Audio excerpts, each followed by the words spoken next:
अगर एक सैनिक कहता है कि मुझे मौत से डर नहीं लगता, या तो वो झूठ बोल रहा है या वो गोरखा है। ये बात तो कईयों ने सुनी, कई बार सुनी। किसने कही वो बताता हूं, वो है सैम मानेकशॉ। सैम मानेकशॉ ऐसे व्यक्ति जिनका नाम सुनते ही सम्मान और प्रेम आ जाता है कि ऐसे आर्मी के ऑफिशियल इरादे इनके इतने मजबूत जैसे कोई पहाड़, बुलंद आवाज ऐसी जैसे शेर की दहाड़। माइक पसंद नहीं था इनको। बिना माइक के बोलने वाले आदमी छाता और माइक लेके कभी नहीं चले जिंदगी में। बोले बारिश तो मेरे साथ रहती है, तूफानों की बारिश और बंदूकों की गोलियों की बारिश। मैग्निफिसेंटली मुस्टैश्ड, ऐसी ऐसी मूछे बढ़िया, नो नॉनसेंस, ऐसे याद किए जाते हैं most decorated general of Indian army. Hard work, intelligence, dedication, confidence की वजह से बहुत तेज प्रमोशन मिले पूरा जीवन इनको।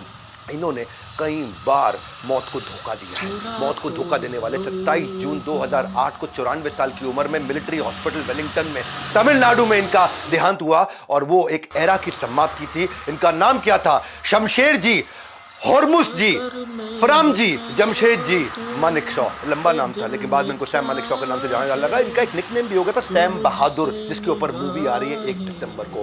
आग लगा दूंगा इस वीडियो में। क्या सोच रहे थे? और नीचे लिख देना कमेंट बॉक्स में, doctor Vivek Bindra is back with the case studies. पहले इंडियन आर्मी ऑफिसर जिनको प्रमोट किया गया 5 स्टार रैंक वाले फील्ड मार्शल। फील्ड मार्शल सबसे ऊंची रैंक, सबसे ऊंची। पंजाब में जन्म लिया, पारसी पेरेंट्स थे, पिता इनके डॉक्टर थे जो आर्मी में काम करते थे। हीराबाई इनकी माता जी जो कि होम मेकर थी, 15 साल की उम्र में लंदन जाना चाहते थे गायनोकोलॉजिस्ट बनने। बाप ने बोला कुछ मर्दों के काम कर, कहता बन के दिखाता हूं। मर्द छोड़ के दिल्ली चले गए, इंडियन मिलिट्री एकेडमी का एग्जाम दिया, पहली रैंक के साथ सीधा सेकंड लेफ्टिनेंट ब्रिटिश आर्मी के अंदर, जो बाद में इंडियन आर्मी बनी, 1934 में ज्वाइन किया। कहते हैं I don't like fighting 1-on-1। मैं 1-on-1 नहीं लड़ता, मैं 1-on-100 लड़ता हूँ। हाँ, 1.25 लाख ना लिख कर लड़ा हुआ है। ऐसी फिलॉसफी से पैदा हुए थे भाई साहब। इनकी जिंदगी सुनोगे ना दिमाग हिल जाएगा, क्योंकि doctor Vivek Bindra is back in action. लिख देना नीचे कमेंट बॉक्स में केस स्टडी पे केस स्टडी। तो कहते हैं मुझे ढूंढ लोगे तो मैं कह दूंगा कि तुम बहुत बढ़िया हो, मुझे पकड़ लोगे तो मैं कह दूंगा तुम बहुत तेज हो, लेकिन अगर मुझे मार दोगे तो मैं कह दूंगा तुम मजाकिया आदमी हो, मजाक कर रहे हो, मार नहीं सकते। क्या समझते हो? हाँ, 4 डेकेड, 5 बड़ी लड़ाइयां, युद्ध और 6 फिलॉसफी। 4 decade, 5 war, 6 philosophy. ये है मेरा आज का वीडियो। 40 साल में लगभग 5 बड़े युद्ध करे, 6 बड़ी फिलॉसफी के साथ। आज 6 फिलॉसफी समझाऊंगा। World war 2, India partition war, Sino India war, India Pakistan war और India east Pakistan war. Bangladesh को जन्म देने वाले सैम मानेकशॉ। नमस्कार, विवेक बिंद्रा बोल रहा हूं, फाउंडर एंड CEO बड़ाबिजनेस.com। फेसबुक का केस स्टडी देख लिया होगा, इजराइल वर्सेस पैलेस्टाइन देखा, इंडिया वर्सेस नॉर्थ कोरिया देखा, बिलीफ सिस्टम देखा। इसके अलावा लगातार एक के बाद एक वीडियो ला रहे हैं। हरियाणा की जाट कम्युनिटी के ऊपर आपने केस स्टडी देखा, आ रही है चार्ल्स शोभराज की अजीबोगरीब कहानियां, आ रहे हैं गुरु नानक देव जयंती पे, महाराजा अग्रसेन पे केस स्टडी ला रहा हूं, पृथ्वीराज चौहान पे ला रहा हूं। कमेंट बॉक्स में बता दो कौन कौन सी केस स्टडी देनी है। साथ में जरूर लिख देना doctor Vivek Bindra back in action, her Sunday सुबह 8 बजे। सुन लो, शौर्य और साहस में बड़े थे, 5 ऐतिहासिक युद्ध लड़े थे। सैम मानेकशॉ अलग व्यक्ति है। ये वीडियो हर बच्चे को दिखाना है हमारे को देश के अंदर। आग लगा देंगे सीने के अंदर। हर बच्चे को ये वीडियो देखना बहुत जरूरी है। मैं कहते थे कि I regret that I have only one life to give for my country. चाहते थे मुझे हर जीवन मिल जाए जो देश को दे दूं। इनका जो नैक था ना प्लानिंग और कोऑर्डिनेशन का, वो बड़ा अद्भुत था। पता नहीं चाणक्य पंडित के दूसरे अवतार, लेकिन देव शक्ति में महाराणा प्रताप थे। एकदम छत्रपति शिवाजी महाराज की जय वाली फीलिंग थी इनकी। कंप्लीट अपनी टीम पर ट्रस्ट किया करते थे और ब्रेवरी थी बैटलफील्ड में। India finest military leader India ever got. ये क्या कविता लिखी इन्होंने अपने बारे में? If I die on battlefield, अंग्रेजी में सुनना चाहते हैं। If I die on the battlefield, box me up and send me home. अगर मैं युद्ध में मर जाऊं, बॉक्स मी अप, शहीद हो जाऊं, बॉक्स मी अप, मुझे डालना और घर भेज देना। Box me up and send me home, take my gun, put on my chest and tell my mom I did my best. कहते बंदूक रख के पुट ऑन माई चेस्ट, मेरी माँ को बता देना आई डिड माई बेस्ट। बहन के लिए बोले tell my sister not to get upset because I did not rise after sunset. Upset मत होना अगर मैं सनसेट के बाद नहीं उठा तो। क्या बोले? एंड टेल माई लव, मेरी पत्नी को बोल देना tell my love that I will always be with her because I am an eternal Indian soldier. क्या समझे? ये सैम मानेकशॉ है। मिलिट्री क्रॉस का इनको अवार्ड मिला, पद्म विभूषण, पता नहीं भारत रत्न क्यों नहीं मिला। गुस्सा आ रहा है मेरे को बहुत। इनको भारत रत्न मिलना बहुत जरूरी है। लास्ट में सबको रिक्वेस्ट भी करूंगा, ट्विटर पे हैशटैग कैंपेन चलाएंगे। Gallantry award, long service medal award, war medal award. भाई साहब 2 स्टार ऑन माई शोल्डर, कहते हैं 2 star on my shoulder are worthier than the millions of the stars in the sky. कहते हैं ये जो 2 तारे हैं, ये जो 2 तारे हैं, ये जो 2 तारे मेरे कंधे पे हमारे हैं, ये आसमान में हजारों तारों से भी ज्यादा मुझे बहुत प्यार करते थे। स्टैचू उनके नाम पे कहीं बन चुके हैं। वेलिंगटन में इनके नाम का स्टैचू जहां इन्होंने शरीर छोड़ा था इनके ऑनर में। मानेकशॉ अवार्ड के लिए नहीं बने थे, ये सुन लो भाई लोग, क्या हम लोग सारा मानिक शॉ अवार्ड के लिए नहीं बने थे, बल्कि अवार्ड उनके लिए बने थे। प्रधानमंत्री मोदी ने फ्लाईओवर बनाया उनके नाम पे, पोस्टेज स्टैम्प यूनिफॉर्म उनकी रिलीज करी गई, उनका स्टैचू हेडक्वार्टर पुणे कैंटोनमेंट में था, मानिक शॉ ब्रिज नाम का एक ऊटी के अंदर कोनूर रोड पे था। बहुत लीडरशिप लेसन से 5-6 दिन का क्या बोला, 4 दशक, 5 बड़े युद्ध और 6 फिलॉसफी। पहली फिलॉसफी है healthy humour is hallmark of inspirational leadership. मजबूत लीडर हो लेकिन मजाक भी करना आना चाहिए, मुस्कुराना आना चाहिए और टीम आपके साथ खुश रहनी चाहिए।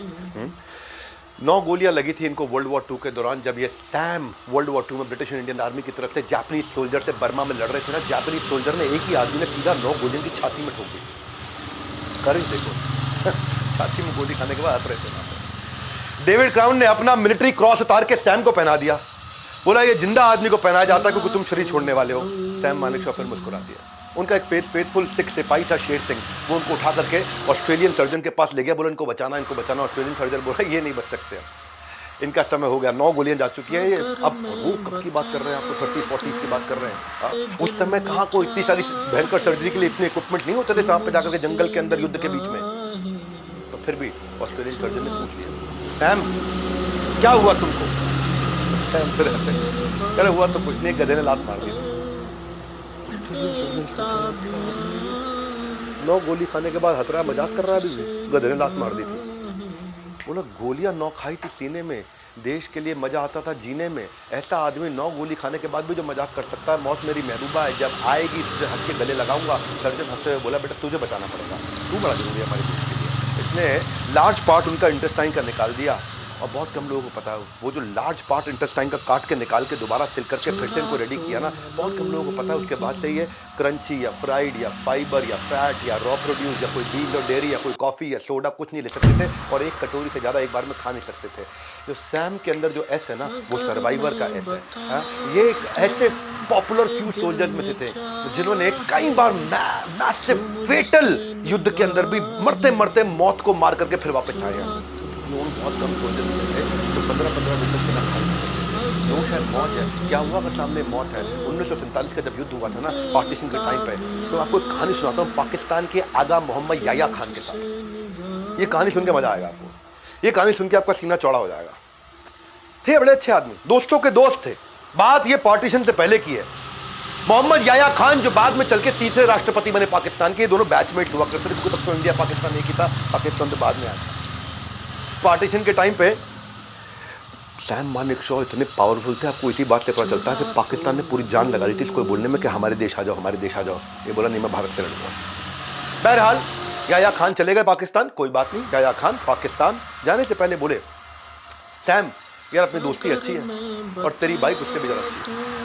अच्छा एक काम कर, 1000 रुपये में अपनी बाइक दे दूँगा, बहुत पसंद है, साथ लेके जाऊँगा पाकिस्तान, वहाँ चलाऊँगा, थोड़ा इंप्रेस करूँगा। किसको इंप्रेस करता हूँ मुझे पता नहीं, लेकिन याया खान ने रिक्वेस्ट किया सैम मानेकशॉ ने कहा ले जाए। वो लेकिन अभी पैसे नहीं है मेरे पास, पैसे पाकिस्तान पहुँच के भेजूँगा तेरे पास। 1000 कोई बात नहीं, मुझे मालूम है तू भारत का आर्मी का सोल्जर है, आ जाएंगे, पैसे की टेंशन नहीं है। सैम मानेकशॉ थोड़ा बड़े समझ पा रहे हो आप क्या पर्सनैलिटी है उनकी।